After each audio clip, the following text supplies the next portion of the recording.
Je suis Stein Maas d'Electroservice Maas. Les activités principales sont donc la restauration d'appareils audio classiques, le jukebox principalement, les platines, les amplificateurs, les magnétophones. Et cela a été sérieusement à la hausse au cours des 10 à 12 dernières années avec tout ce qui est rétro qui devient à nouveau populaire. La deuxième activité est en fait la réparation et l'entretien des appareils électroménagers et audio-vidéo. Dès l'enfance, j'étais très intéressé par tout ce qui bougeait, tout ce qui avait à voir avec l'électronique. Je préférais jouer avec les anciennes radios que je recevais des gens dans les environs, plus que je jouais avec mon Lego ou mon Playmobil. À un âge plus avancé, nous avions un électricien dans la rue qui avait un magasin d'appareils électroménagers et j'ai beaucoup appris de cela. J'ai moi-même étudié l'électronique, mais bien sûr les techniques de lampe, donc le prédécesseur du transistor, on n'a jamais vu ça à l'école, bien sûr. Mais on parle de tensions différentes, de composants différents, d'une autre époque.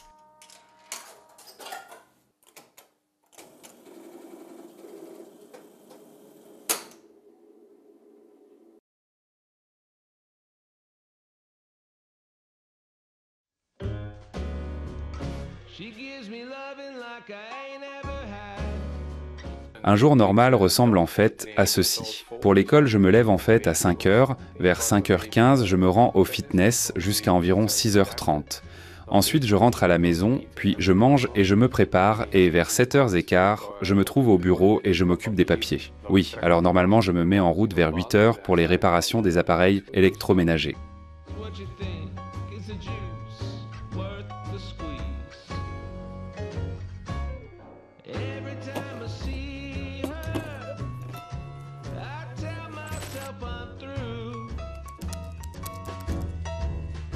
Eh bien, le capteur de lumière qui contrôle l'éclairage le soir lorsque quelqu'un conduit dans l'allée est défectueux. Alors, oui, ce capteur est usé. La lumière du soleil et les précipitations peuvent également le rendre défectueux. En d'autres termes, ce filtre qui se trouve devant, qui est défectueux en fait dû aux rayons du soleil qui se fait patiner en fait. Donc c'est en fait juste un peu de travail pour installer un nouveau capteur pour que les lumières se rallument le soir. On ne sait jamais à l'avance combien de personnes vont appeler ce même jour en cas d'urgence. Une panne de courant, mon réfrigérateur bloque. Allez oui, tout ça. Donc c'est toujours un peu de stress qu'on ne peut jamais dire à l'avance à quoi ressemblera ma semaine. Quand j'ai obtenu mon diplôme, j'ai travaillé pendant un certain temps comme solution intérimaire dans un magasin d'appareils électroménagers ici à Zulte, puis j'ai travaillé pendant 9 ans comme dessinateur technique. Mais la joie du travail était loin d'être au rendez-vous et les réparations d'une machine à laver et d'une sèche-linge et boire un café avec le client me manquaient. Bon, je reviendrai cette semaine. Le projet de loi suivra. Oui, et aussi parce que vous deviez encore demander quelque chose à votre maison. Ah oui. Des papiers de votre maison. Oui. Je vais donc vous appeler cette semaine, c'est bien ? Oui. Merci Stein. Salut. En 2010, ma mère est décédée et puis j'ai pensé, oui, la vie est fondamentalement plus que travailler et gagner de l'argent. Donc je ferai uniquement ce que j'aime vraiment faire. Puis j'ai pris la décision, quelques années plus tard, de devenir technicien de service indépendant, donc ce que je fais maintenant. Et puis j'ai ajouté les jukebox, qui ont toujours été un passe-temps. On sait pourquoi je n'ai jamais l'impression de travailler. Ce n'était pas mon intention d'agrandir et à travailler avec du personnel. Pour moi, il s'agissait principalement de faire ce que j'aime faire et de ne pas avoir le sentiment de travailler. Cela fonctionne encore à ce jour. Tu ne devrais pas être la personne la plus riche du cimetière. Il faut être le plus riche en expérience ou riche en expérience et dans ce que vous faites. Juste avant midi, notre technicien de service trouve un peu de temps pour travailler à son bureau. Il y a encore quelques amplificateurs qui attendent d'être réparés. L'une des choses que je fais de toute façon est en fait de reconstruire certaines parties des jukebox du système électronique en fait. Ici, j'ai un circuit imprimé d'un Phoenix Seeburg. Le problème avec ces circuits imprimés est que les couches qui se trouvent sur eux en cuivre vont se détacher. De cette façon, vous obtenez des phénomènes étranges, des interférences. Donc sur cette base, je me suis mis à redévelopper cela, à dessiner complètement le nouveau circuit. Et alors c'est en fait juste une question de plug and play. J'arrive chez le client, je fais le diagnostic, sachant si c'est le circuit, c'est juste remplacer le circuit, le connecter et en fait partir, et sachant que vous n'avez pas de soucis pendant des années. Bien sûr, oui, toute une étude y a précédé et cela demande du temps pour atteindre en fait le premier développement.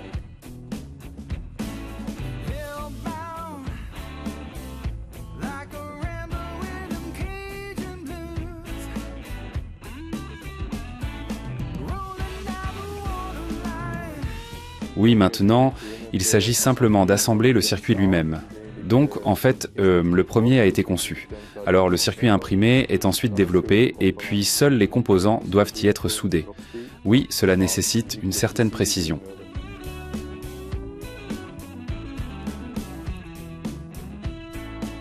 Pour les jukebox eux-mêmes, j'aime toujours trouver un appareil ou voir un appareil chez les clients qui est inactif depuis quelques années et puis pouvoir le faire fonctionner à nouveau. Juste sachant qu'il a maintenant 60, 70 ans et je vais pouvoir le faire fonctionner à nouveau. Et aussi, quand je devine combien de personnes ont dansé leur premier slow à l'époque au café et dans combien de cafés différents cela m'intrigue. Sur certains jukebox, vous voyez parfois que, par exemple, quelque chose a été gravé sur le métal. Par exemple, un cœur et puis 2 initiales. Et puis vous vous demandez si ces gens sont encore en vie. Mais bien sûr, vous ne pouvez jamais le vérifier.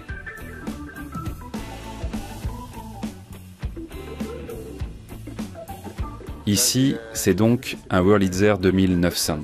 C'est aussi un appareil qui est resté immobile chez le client depuis 30 ans, donc amené en fait pour une restauration électrique et mécanique. L'amplificateur lui-même est maintenant révisé à l'intérieur. Il a aussi fonctionné pendant une journée et nous allons maintenant le remettre et voir ce que cela donne. En fait, comme vous pouvez le voir, le carrousel avec les disques est en ligne avec le système de sélection. Donc si nous choisissons une sélection, chaque chanson est une épingle, donc la face A et la face B du disque. Donc si une sélection a été faite, comme celui-ci, il est prévu que ce bras clique à ce moment-là, le carrousel se verrouille, il ne tournera plus comme ça. Ensuite, le moteur pousse la plaque vers le haut et, entre-temps, la repousse pour indiquer que la sélection a été jouée.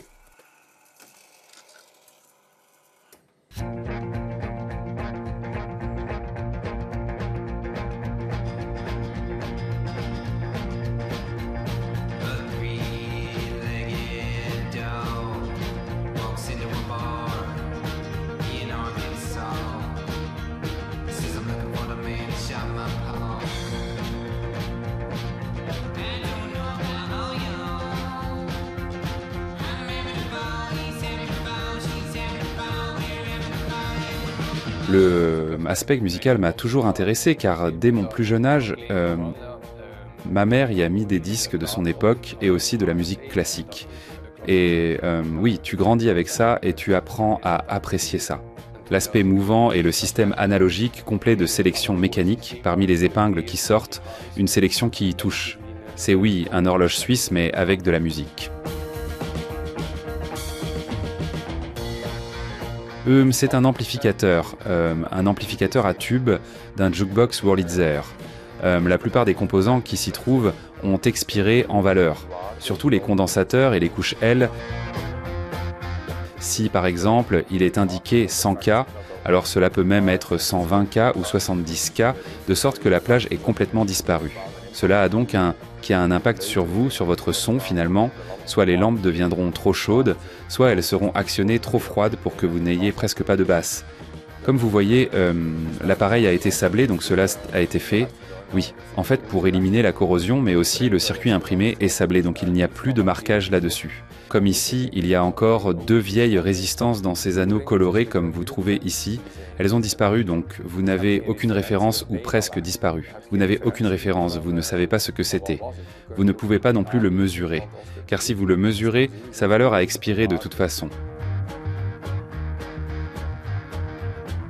Eh bien, la chose la plus chouette à propos du travail est en fait que vous pouvez transformer quelque chose qui a été immobile pendant des années et peut-être même oublié en quelque chose que les gens disent « waouh », qui remet un sourire sur leur visage.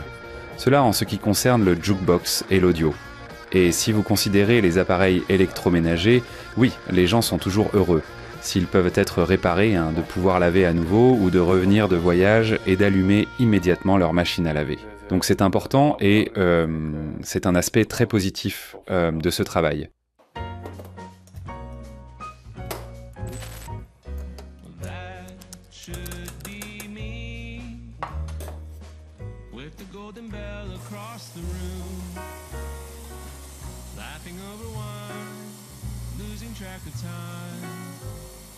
Normalement, j'essaie quand même de manger le midi, parce que vous pouvez aussi choisir de ne pas manger à midi, mais le ventre n'est pas plein, surtout quand vous êtes réveillé à 5 heures.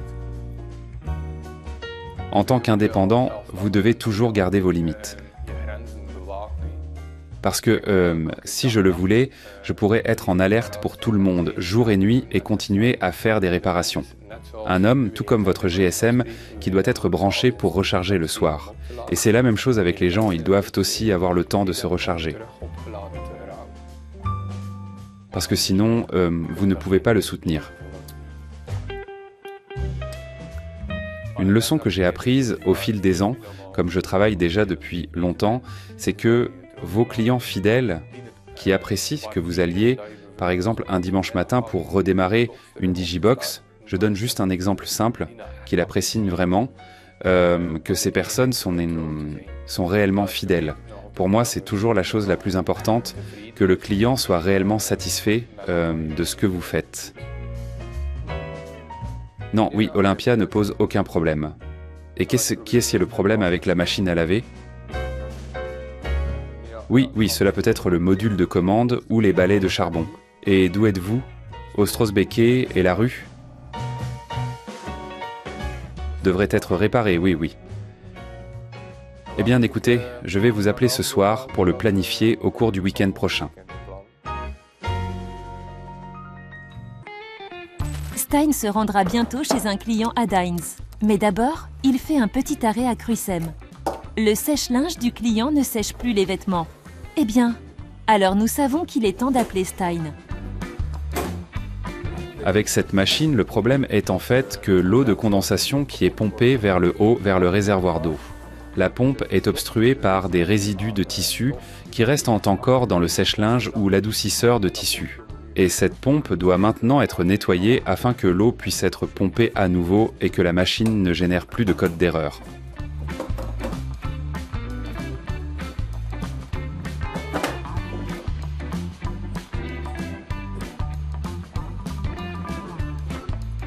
Ce sont donc les capteurs qui détectent si le niveau d'eau est trop élevé ou trop bas et s'ils sont également contaminés. Ils peuvent également transmettre un code d'erreur. Avec cela, il aspire l'eau et la pompe vers le haut. Donc, nous allons jeter un coup d'œil à l'intérieur. Il n'y a rien de bouché là-dedans.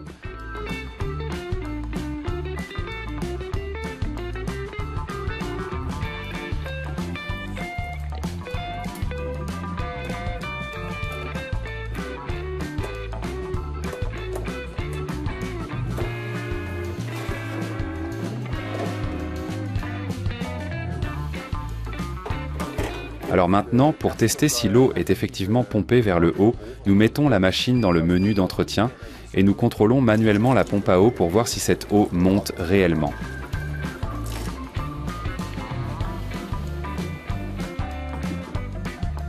Nous savons donc que notre pompe fonctionne et qu'elle pompe à nouveau l'eau vers le haut. Donc c'est bon. C'était donc finalement un petit travail, mais bien sûr nécessaire pour la productivité de la machine.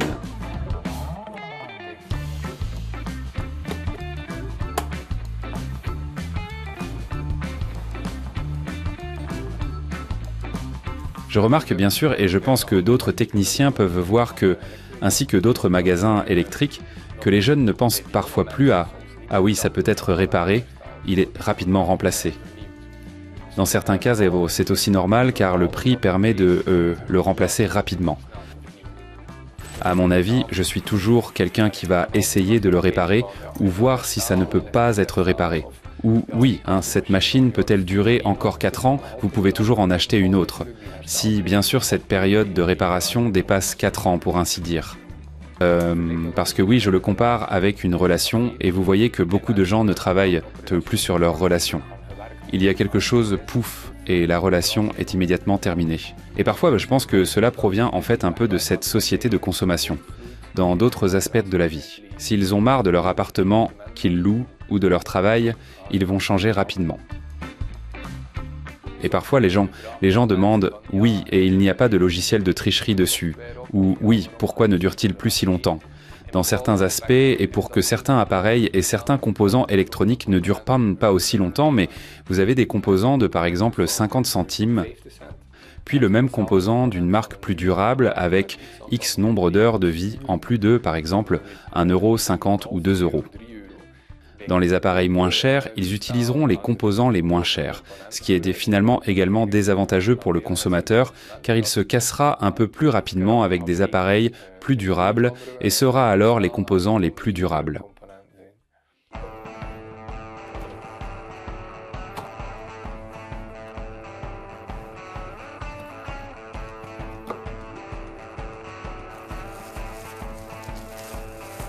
Oui, pour exercer le travail à mon niveau alors. Et je pense aussi à d'autres techniciens de service et je peux parler de cette façon. Être principalement résistant au stress chez le client, parce que les gens qui attendent vraiment avec impatience ce que vous allez faire maintenant, et vous avez oublié de le mettre. Et vous avez d'autres gens qui vous donnent carte blanche et qui, en attendant, boivent une tasse de café ou regardent dans la télévision. Il faut donc absolument être résistant au stress, ne pas avoir la mentalité de 9 à 5. Par exemple, si vous êtes avec des clients avec un problème et soudainement cela prend plus de temps. Ensuite, vous devez appeler les autres clients pour leur dire « je serai plus tard ». Mais vous ne pouvez pas non plus dire aux clients « je suis parti et je pourrai revenir demain pour résoudre votre problème ». Non, vous le résolvez ou vous cherchez une solution sur place. Et surtout être social parce que parfois vous êtes aussi l'oreille attentive des gens qui commencent alors à raconter leurs problèmes, parce qu'il y a encore un certain anonymat. Pour certains gens, cela est plus facile pour parler.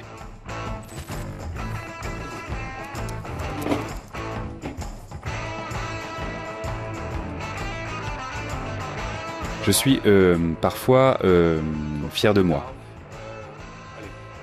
Je ne le dis pas si souvent. Quand je vois mon nom passer sur Facebook, pour quelqu'un qui pose une question qui peut venir ici pour une réparation, et si oui, alors il y a 4 ou 5 personnes, ou même plus, qui donnent votre nom. Et puis ils disent « oui, il est génial » et tout ça. Il y a même des gens qui disent « c'est un sorcier ». C'est chouette à entendre, mais bien sûr, tu ne peux pas laisser ça te monter à la tête. Parce que oui, alors vous faites encore la mauvaise chose,